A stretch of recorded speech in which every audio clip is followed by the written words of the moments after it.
కూడా చాలా క్లియర్గా అందరూ కూడా చెప్పారు అధ్యక్ష. అంటే క్లియర్గా చెప్పాలంటే ఒక విధ్వంసకరమైన పరిస్థితి నుంచి, ఒక భయానకమైన పరిస్థితి నుంచి, ఒక అవినీతి పాలన నుంచి ప్రజలు ఎలాంటి మ్యాండేట్ ఇచ్చారంటే శిక్షకి వాళ్ళే ఈరోజు న్యాయమూర్తులై ఉండి దగ్గర దగ్గర ఒక 11 సీట్లకి 151 సీట్ల దగ్గర నుంచి 11 సీట్లకి తీసుకొచ్చి కనీసం ప్రతిపక్ష హోదా కూడా లేకుండా చేసిన పరిస్థితి ఈరోజు ఆంధ్రప్రదేశ్ ప్రజలు తీసుకొచ్చారంటే ఈరోజు ఆంధ్రప్రదేశ్ ప్రజలు ఎంత వెక్స్ అయిపోయారో, ఎన్డీఏ గవర్నమెంట్ మీద గౌరవ చంద్రబాబు నాయుడు గారు అదేవిధంగా పవన్ కళ్యాణ్ గారు నాయకత్వం మీద ఎంత ముందు చూపుతూ ఉన్నారు ఈరోజు మనందరికీ కూడా అర్థమవుతుంది అధ్యక్ష. ఈ సభ సాక్షిగా ఈరోజు ఆంధ్రప్రదేశ్ ప్రజలందరికీ కూడా శిరస్సు వంచి పాదాభివందనం చేయాలి. ఎందుకంటే నిజంగా చెప్పాలంటే అధ్యక్ష, లాస్ట్ 5 సంవత్సరాల పరిస్థితి ఇక్కడున్న ప్రతి సభ్యుడి మీద కూడా ఏదో ఒక కేసు, ఇంక్లూడింగ్ మా సీఎం గారితో సైతం అందరి మీద కూడా కేసులు ఉండే పరిస్థితి ఉంది అధ్యక్ష. దౌర్భాగ్యం ఏంటంటే ఒక దళితురాలైన నేను కడప కోర్టులో అట్రాసిటీకి సంబంధించిన కేసు విషయంలో జడ్జి ముందు నుంచిన పరిస్థితి కూడా దాపురించిందంటే అప్పట్లో ఉన్న ఒకసారి ఆ వ్యవస్థను ఒకసారి గుర్తు తెచ్చుకుంటే అదొక ఉదాహరణగా మనం చెప్పొచ్చు అధ్యక్ష.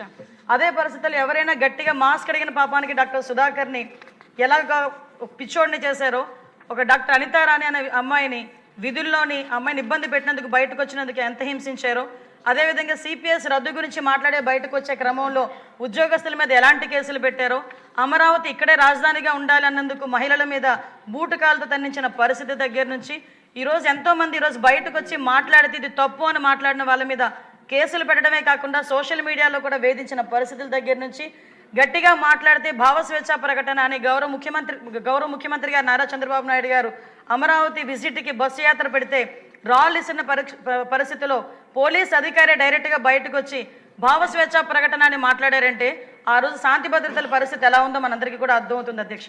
అటువంటి పరిస్థితి నుంచి ఈరోజు స్వయంగా అప్పటి ముఖ్యమంత్రిగా ఉన్న జగన్మోహన్ రెడ్డి స్వయంగా అతనే బయటకు వచ్చి నా కార్యకర్తలకు బీపీలు పెరిగినాయి కాబట్టి ఈరోజు మీ పార్టీ ఆఫీసుల మీద దాడులు చేశారని ప్రేరేపించే విధంగా ఆ రోజు మాట్లాడే పరిస్థితి.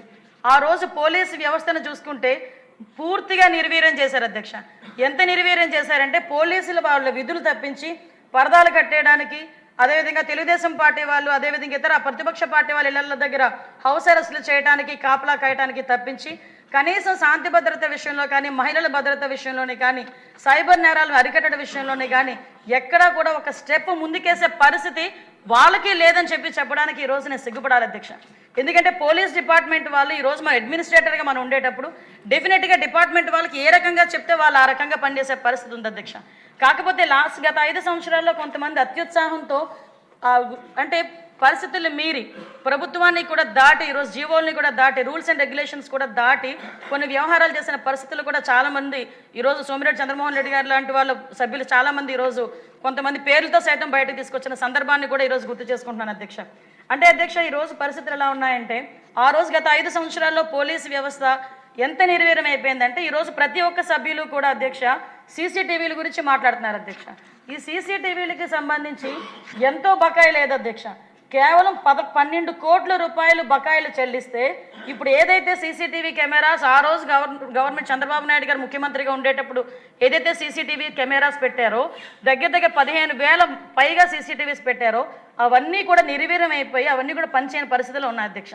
కేవలం 12 కోట్ల రూపాయలు బడ్జెట్లో సీసీటీవీలకి కేటాయించలేని ప్రభుత్వం ఆ రోజు లా అండ్ ఆర్డర్ విషయంలో ముందు ఉంటుందని ఎలా చెప్పగలం అధ్యక్ష?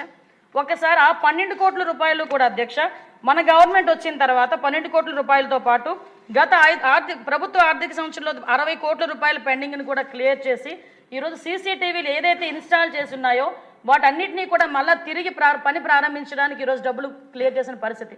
అదేవిధంగా ఈరోజు గవర్నమెంట్ చాలా చిత్తశుద్ధితో ఎక్కడైనా ఒక క్రైమ్ జరిగితే క్రిమినల్ తప్పించుకోకూడదు, డాట్ టు డాట్ దాని ఇన్వెస్టిగేషన్ జరగాలి అని చెప్పి గౌరవ ముఖ్యమంత్రి గారు ప్రతి సమీక్షలోని కూడా పోలీస్ డిపార్ట్మెంట్ వారికి మాకు చెప్పిన నేపథ్యంలో ఏదైతే పీపీపీ మోడల్లో పబ్లిక్ వాళ్ళ సపోర్టుతోని కూడా ఈరోజు అదేవిధంగా సిఎస్ఆర్ సపోర్టుతోని సుమారుగా గవర్నమెంట్ ఇన్వాల్వ్మెంట్తోని దగ్గర 1,00,000 సీసీటీవీ కెమెరాలు పెట్టడానికి ఈరోజు ధ్యేయంగా పెట్టుకొని ఈ రోజుకి సుమారుగా 50,000 సీసీ కెమెరాలు పెట్టామని చెప్పడానికి నిజంగా పోలీస్ డిపార్ట్మెంట్ మేము గర్వపడుతున్నాం అధ్యక్ష. దీని సభ్యులందరూ కూడా మనందరం కూడా గుర్తు చేసుకోవాలి అధ్యక్ష. ముఖ్యంగా అధ్యక్ష ఏ డిపార్ట్మెంట్లో ముఖ్యంగా హోమ్ డిపార్ట్మెంట్ ఏ డిపార్ట్మెంట్కి మనం ఎంత కేటాయించినా అన్ని డిపార్ట్మెంట్స్తోనూ అనుసంధానమైంది పోలీస్ డిపార్ట్మెంట్ అధ్యక్ష. అటువంటి పోలీస్ డిపార్ట్మెంట్ని స్ట్రెంథెన్ చేసుకోవాలి, పోలీస్ డిపార్ట్మెంట్ వాళ్ళకి తగిన టెక్నికల్గా సంబంధించిన టూల్స్ అందించాలి, వాళ్ళకి టెక్నాలజీ ప్రకారంగా వాళ్ళకి అన్ని సౌకర్యాలు కల్పించాలని మినిమం కామన్ సెన్స్ లేకుండా గత ప్రభుత్వం కేవలం పోలీసులను వాళ్ళకి కాపలా కాయడానికి మాత్రమే ఉపయోగించుకున్న పరిస్థితుల నుంచి ఈరోజు MOPF దగ్గర అధ్యక్ష పోలీస్ బలగాల ఆధునీకరణ పథకం ఉంది అధ్యక్ష. 2021 నుంచి కూడా అధ్యక్ష విడుదల చేయలేదు అధ్యక్ష, కనీసం ₹1 విడుదల చేయలేదు అధ్యక్ష. పోలీసులు ఏ రకంగా చేస్తారు అధ్యక్ష? ఇన్వెస్టిగేషన్ ఎలా జరుగుతుంది అధ్యక్ష? కనీసం ఇన్వెస్టిగేషన్ చేయడానికి వాళ్ళకి ఫోరెన్సిక్ రిపోర్ట్ రావడానికి కూడా వాళ్ళ దగ్గర టూల్స్ లేకపోతే వాళ్ళు ఏ రకంగా ముందుకు తీసుకెళ్తారు, ఏ రకంగా ఛార్జ్ షీట్ వేస్తారు? ఒకసారి నేను లాస్ట్ ప్రీవియస్ హిస్టరీస్ అని చూశాను అధ్యక్ష. కేసులు 21 రోజుల్లో ఛార్జ్ షీట్ వేయాల్సిన పరిస్థితి నుంచి 6 నెలలు 7 నెలలు అయినా కూడా ఛార్జ్ షీట్లు పడిన సందర్భాలు చాలా ఉన్నాయి అధ్యక్ష. దీనికి కారణం ఏంటని అడిగితే కేవలం వాళ్ళకి ఎవిడెన్స్లు రాక ఛార్జ్ షీట్ వేయలేని పరిస్థితుల్లో ఈరోజు పోలీస్ డిపార్ట్మెంట్ ఆ రోజు ఉంది అధ్యక్ష. దానికి ఈరోజు గౌరవ ముఖ్యమంత్రి గారు ముఖ్యంగా పోలీస్ డిపార్ట్మెంట్ని స్ట్రెంథెన్ చేయాలనే ఉద్దేశంతో సుమారుగా 61,20,00,000 రూపాయలను విడుదల చేసి ఈరోజు పోలీసు బలగాల ఆధునికీకరణకి కూడా మనం ముందున్నామని చెప్పడానికి ఈరోజు గౌరవపడాలి అధ్యక్ష. అదేవిధంగా అధ్యక్ష 2024-25 సంవత్సరం అధ్యక్ష MOPF కింద 42.4 కోట్లు ఆమోదించింది అధ్యక్ష. అది ప్రస్తుతం కూడా అమల్లో ఉంది అధ్యక్ష. 2025-26 మినిస్ట్రీ ఆఫ్ హోమ్ అఫైర్స్ నుంచి 84.97 కోట్లు కేటాయించింది అధ్యక్ష.